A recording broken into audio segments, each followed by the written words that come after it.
Eu acho que você deve estar se perguntando, como assim a ansiedade social não tem cura?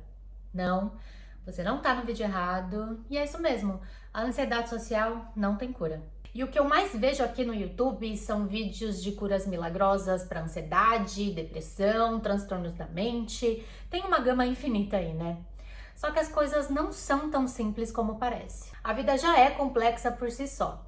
E buscar por respostas simplísticas ou até mesmo curas milagrosas dentro de algo que já é complexo é muita ingenuidade. E se você prefere ter um papo maduro ao invés de papo de magiquinha, esse vídeo é pra você. Pra quem não me conhece, meu nome é Luana, vem comigo e sem rotulagem.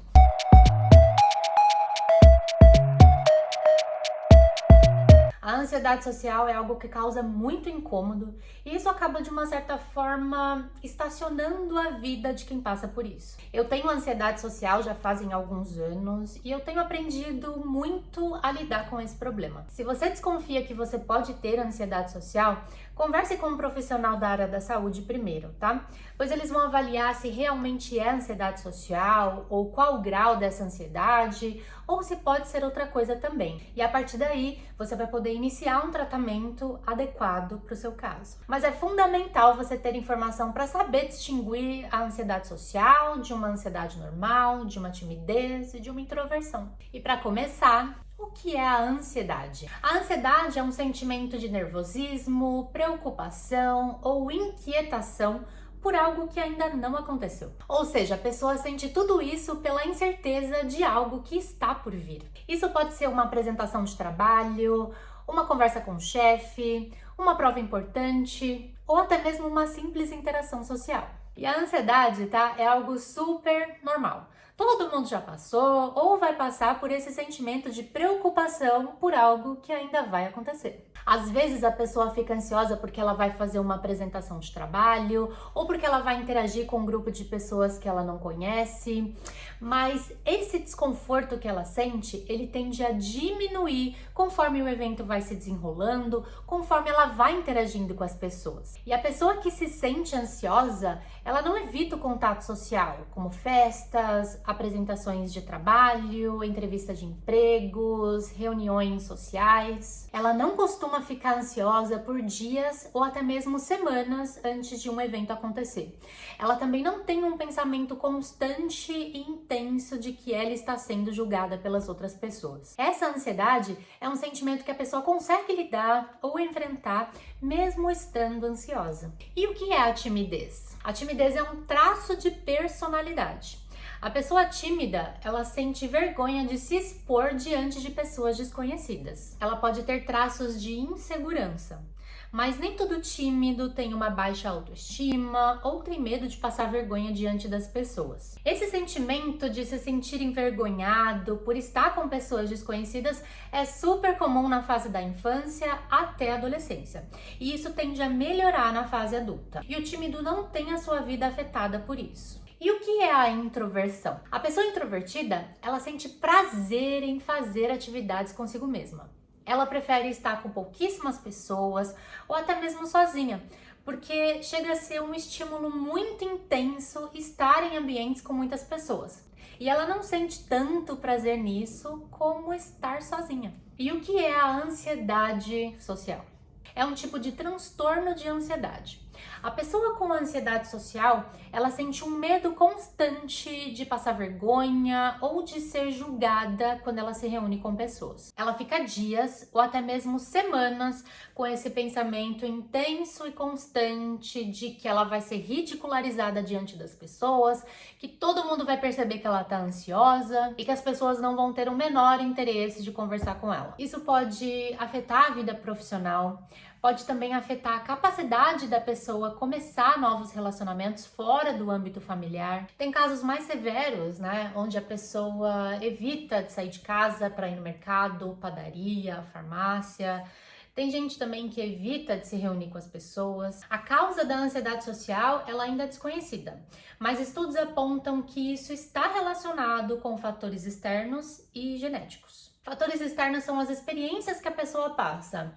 Pode ser, por exemplo, um abuso sexual, um conflito familiar, Pais ou cuidadores que foram super protetores ou até mesmo que restringiram a criança de se socializar. Crianças que passaram por algum tipo de negligência ou trauma. Nos fatores genéticos, há um desequilíbrio hormonal, como o da serotonina, que é o hormônio que regula o nosso humor. Tem também a hiperatividade da amígdala, que é uma estrutura do nosso cérebro que controla os nossos medos, pensamentos e sensações quando estamos ansiosos. A sensação da ansiedade social, ela tem origem nesses 3 componentes. Primeiro, que é o fisiológico, é como o corpo da pessoa reage. Que pode ser, por exemplo, uma batida cardíaca mais acelerada, suor nas mãos, corpo contraído, vermelhidão no rosto, sensação de desmaio. Antes de eu começar a minha terapia, eu tinha o hábito de contrair muito meu corpo, contraía muito as minhas mãos e era uma coisa que eu não conseguia perceber. O segundo é o cognitivo, que é nada mais nada menos do que os pré-julgamentos que a pessoa faz de si mesma. Geralmente a pessoa pensa que todos vão taxá-la de burra, de sem graça, ou que ela vai acabar falando alguma besteira e todo mundo vai rir da cara dela. No meu caso, eu tinha um pensamento automático de que as pessoas me achariam desinteressante. O terceiro é o comportamental. É como a pessoa vai se comportar durante as interações sociais. É tudo aquilo que ela faz ou evita para evitar as conexões sociais. Um exemplo, tem gente que evita olhar para as pessoas enquanto conversa, tem gente que evita se aproximar do grupo, tem gente que vai no banheiro várias vezes, tem gente que não sai do celular porque a pessoa acaba se sentindo mais segura ali. No meu caso, eu tinha o hábito de reparar se as pessoas estavam me rejeitando. Olha só que louco tudo isso. E isso vai variar de pessoa por pessoa, é claro, né? Cada um é diferente. É por isso que a terapia cognitiva comportamental é o melhor tratamento para a ansiedade social. Porque essa terapia vai trabalhar diretamente nesses 3 componentes de origem que eu acabei de mencionar. E como lidar com a ansiedade social? Não existe uma cura para a ansiedade social.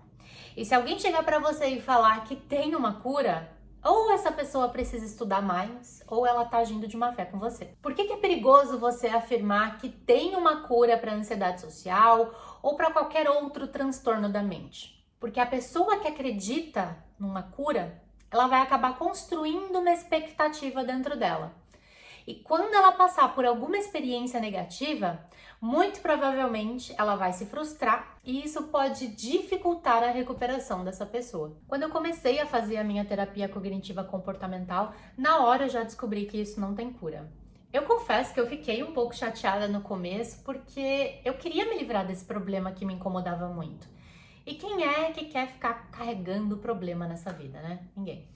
Mas as coisas não funcionam assim, né? Como magiquinha.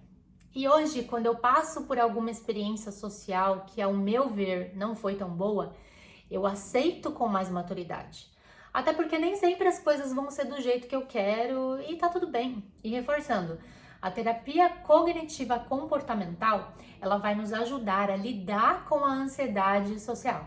Ela não nos dá uma cura mágica. Com isso, a gente tem uma diminuição significativa desse medo constante de se socializar.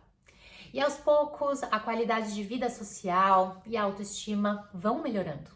Exposição social. Quanto mais a pessoa se expor em situações sociais, mais ela vai perdendo esse medo constante de interagir com as pessoas, mais ela vai adquirindo autoconfiança. Frequentemente eu tinha uma expectativa muito negativa quando eu ia me reunir com as pessoas. Eu sempre pensava que eu não ia conseguir sustentar uma conversa, que eu não ia conseguir entender o inglês das pessoas, que elas iam me achar burra. E quando o evento acontecia, não era perfeito, é claro, mas também não era exatamente como as minhas expectativas negativas. E sempre que eu começo a ficar ansiosa, eu procuro me lembrar disso e isso acaba me trazendo um certo alívio. É nas interações sociais que a gente também pode começar a trabalhar naquilo que a gente faz ou evita para não se conectar com alguém. Às vezes a pessoa que não consegue olhar para outra enquanto ela conversa, ela pode gradualmente começar a olhar para a pessoa. De repente, a pessoa que evita de conversar com uma determinada pessoa porque ela acredita fervorosamente que essa pessoa não gosta dela, ela pode aos poucos puxar um assunto com essa pessoa. Técnicas de relaxamento. Tem várias coisas que dá pra gente fazer pra gente ter um controle das nossas sensações fisiológicas quando a gente sente ansiedade social. A meditação é uma boa ferramenta, porque quando a gente controla a nossa respiração, o nosso corpo fica mais relaxado. Tem técnicas que você pode contrair o seu corpo todo e depois você relaxa. Tem outras que você pode contrair cada parte isolada do seu corpo e com isso você vai adquirindo mais consciência das sensações que você sente, né? De quando você contrai e relaxa. Eu sempre faço isso quando eu tô em grupos e isso me ajuda e muito. Eu procuro buscar consciência de respirar devagar. E isso vai me ajudar a relaxar as partes do meu corpo que automaticamente eu contraio. Eu procuro também buscar mais consciência do que está acontecendo ao meu redor como um todo, do que ficar tentando adivinhar o que as pessoas estão pensando a respeito de mim. Se questione. Isso vai trabalhar as nossas crenças, porque geralmente a gente faz certos pré-julgamentos que não tem muito fundamento, né? Vou dar o meu exemplo. Frequentemente eu pensava que eu era inferior às outras pessoas, mas qual era a evidência que eu tinha de que eu era realmente inferior às outras pessoas? Eu não conseguia encontrar nenhuma.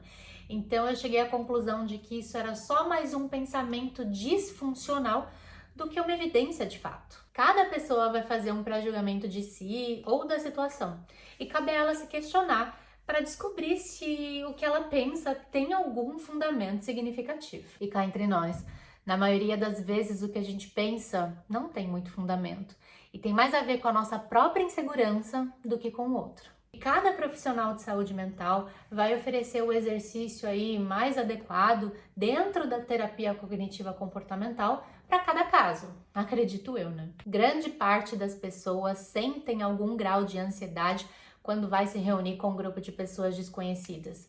Isso é super normal. O que não é normal é a pessoa sentir como se ela estivesse em perigo, sentir uma certa ameaça, um medo constante de se reunir com pessoas. É para isso que a terapia cognitiva comportamental tá aí, para que a gente tenha uma qualidade de vida social mais saudável, né? Eu espero que você tenha gostado do vídeo. Não esquece de dar aquele joinha se isso fez algum sentido para você. E compartilhe esse vídeo, né, para que essa reflexão alcance mais pessoas. Muito obrigada por assistir e te vejo no próximo conteúdo. Fui!